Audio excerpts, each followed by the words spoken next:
Muy buenos días, hermanos. Siguiendo con el devocional de cada día, vamos al libro de Segunda de Reyes, capítulo 17, del versículo 6 al 15.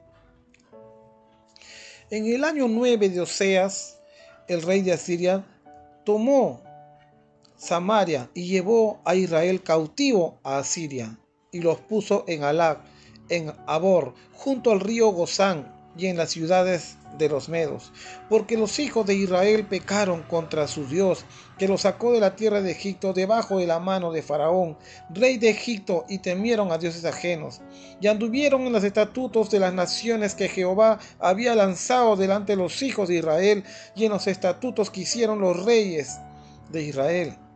Y los hijos de Israel hicieron secretamente cosas no rectas contra Jehová su Dios, edificándose lugares altos en todas sus ciudades, desde las torres de las atalayas hasta las ciudades fortificadas. Y servían a los ídolos, de los cuales Jehová les había dicho: vosotros no habéis de hacer esto. Jehová amonestó entonces a Israel y a Judá por medio de todos los profetas y de todos los videntes, diciendo: volveos de vuestros malos caminos y guardad mi mandamiento y mis ordenanzas, conforme a todas las leyes que yo prescribí a vuestros padres, y que os he enviado por medio de mis siervos los profetas. Mas ellos no obedecieron, antes endurecieron su cerviz, como la cerviz de sus padres, los cuales no creyeron en Jehová su Dios, y desecharon sus estatutos y el pacto que él había hecho con sus padres, y los testimonios que él había prescrito a ellos, y siguieron la vanidad, y se hicieron vanos, y fueron en pos de las naciones que estaban alrededor de ellos, de las cuales Jehová les había mandado que no hiciesen a la manera de ellos. Dios bendiga su palabra esta mañana, hermanos. La Biblia hace referencia a través de estos versículos la caída de Samaria y el cautiverio de Israel. No solo una caída más, sino cautiverio. Tal vez, hermanos, sepamos el significado de esta palabra, pero va más allá. Porque en realidad, hermanos, tal vez no sabemos o no nos damos cuenta o nos hemos acostumbrado a vivir de esta manera, en cautiverio, en esclavitud. Vivir privado de tu libertad, recluido, esclavizado, encerrado, confinado, confundido, desterrado, atormentado, tanto físicamente y espiritualmente, y sin saber cómo salir de ahí. Físicamente maltratados, humillados, seccionados, con enfermedades y problemas conyugales, problemas con tus hijos, trabajos forzados, con deudas y entre otras cosas más que nos atormentan sin encontrar solución.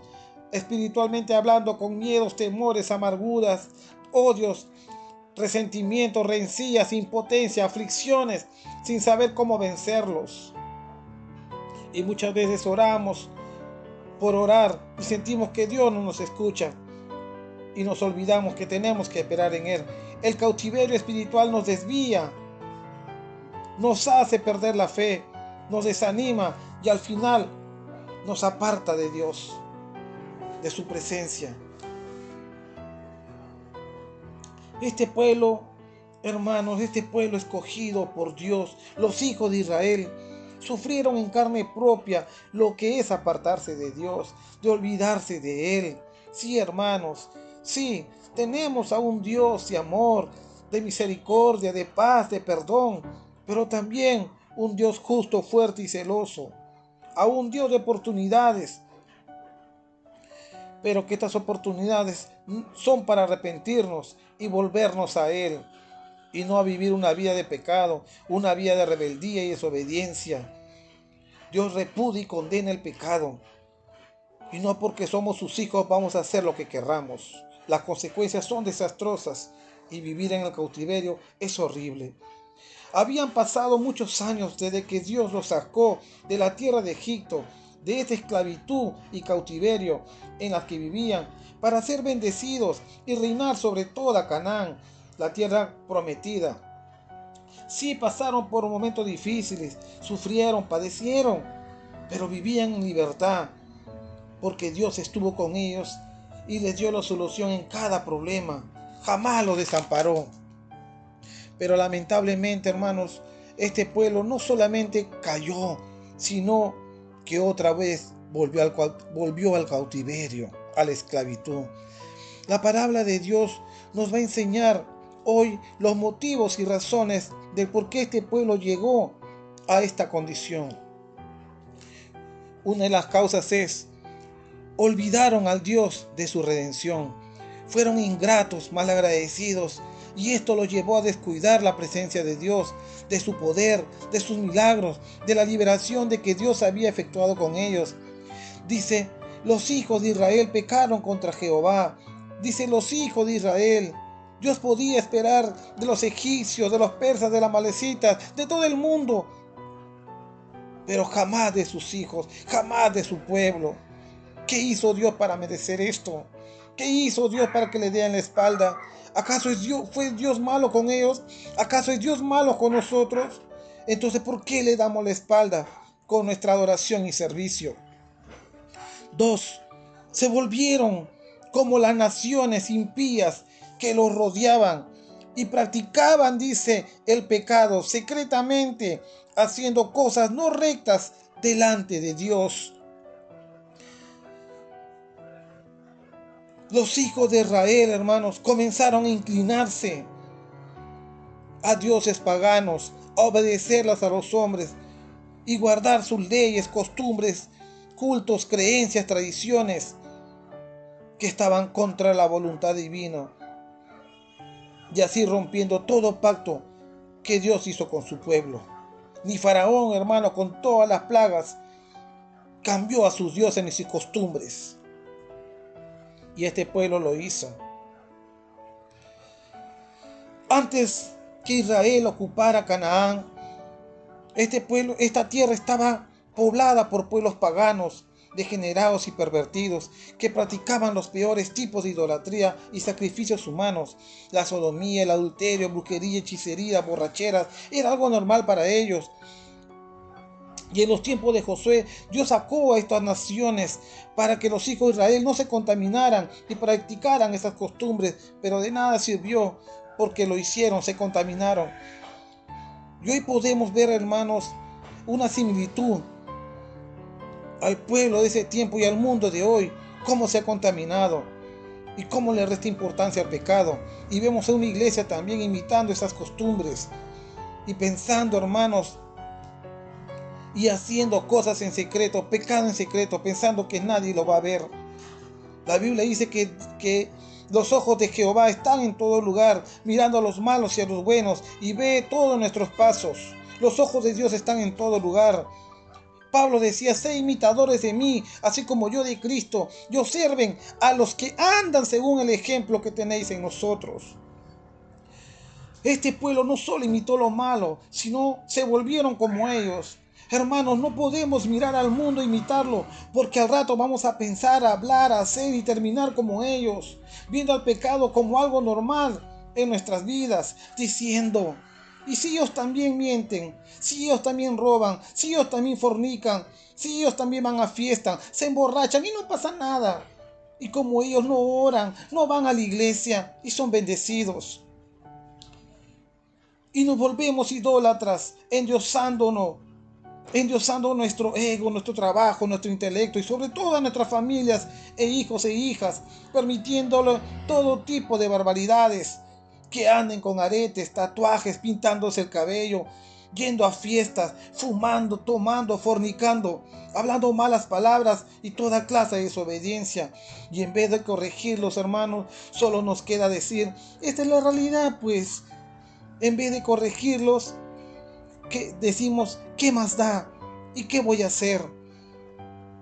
Somos impotentes ante ello, hermanos. Vemos al mundo que ya no cree en Dios, sino en ídolos, imágenes. Ya no cree en el matrimonio, sino en la convivencia. Y como está de moda el divorcio, los hijos de Dios también hacen lo mismo. Hermanos, la Biblia dice que criemos a nuestros hijos en disciplina y amonestación del Señor. Y que nosotros tenemos que ser ejemplos a seguir Así nos digan radicales exagerados, esa es la voluntad de Dios. Como líderes de iglesia tenemos que predicar con el ejemplo y hacer buenos discípulos, ganar almas para Cristo y que nadie se pierda. Este pueblo lejos de corregir, endurecieron su corazón. Y como lo hicieron sus padres.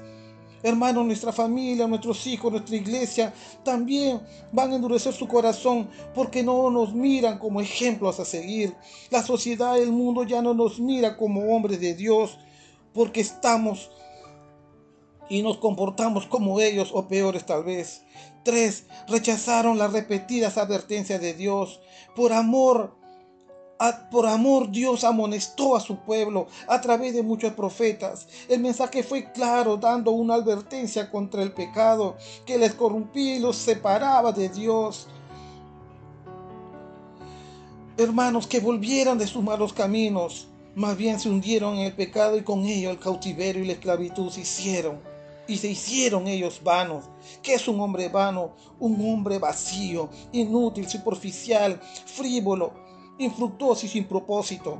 Hoy en día muchos vivimos así y razón tenemos porque estamos como este pueblo. Ya no hacemos caso a nadie, ya no nos llama. Dios nos llama el arrepentimiento, nos advierte, nos previene a través de las prédicas del pastor, de los líderes, de su palabra, de estos devocionales. Él hará, Él es, nosotros tenemos que hacer la voluntad de Dios. No tomemos en poco sus advertencias, hermanos, y volvamos nuestros malos caminos y decisiones. Hermanos, si hemos caído y sentimos que vivimos en esclavitud, de no salir de nuestro miedo, de nuestros temores o cualquier circunstancia, pidámoslos perdón primeramente a Dios y entreguemos nuestras cargas y pecados, que Él nos va a perdonar, hermanos, Él nos va a levantar. Así como Dios puso un propósito en nuestras vidas, como pastor, líder, padre, madre, hijo, en esta sociedad, también puso la respuesta, la solución, su poder y la victoria en nuestras manos a través de Cristo Jesús. Dios bendiga su palabra esta mañana, hermano. Padre amado, bendito Dios, esta mañana te pedimos perdón, Señor, por haber mirado al mundo, por imitar, Señor, al mundo, Padre. Padre amado, Señor, y por haberte descuidado, Señor, por haberte dejado de lado, mi Dios. Perdónanos, Señor. Hoy vivimos, Señor, muchos de nosotros y el mundo, Señor, está esclavizado, Señor, y no encuentra la solución y vive, Señor, sin ver, Padre amado, tu salvación, Padre. Perdónanos, Dios, que tu Santo Espíritu nos ayude, Señor, a mirarte a ti como nuestro Dios, como nuestro Salvador. Gracias, mi Dios, por esta mañana, en el nombre de Jesús. Amén.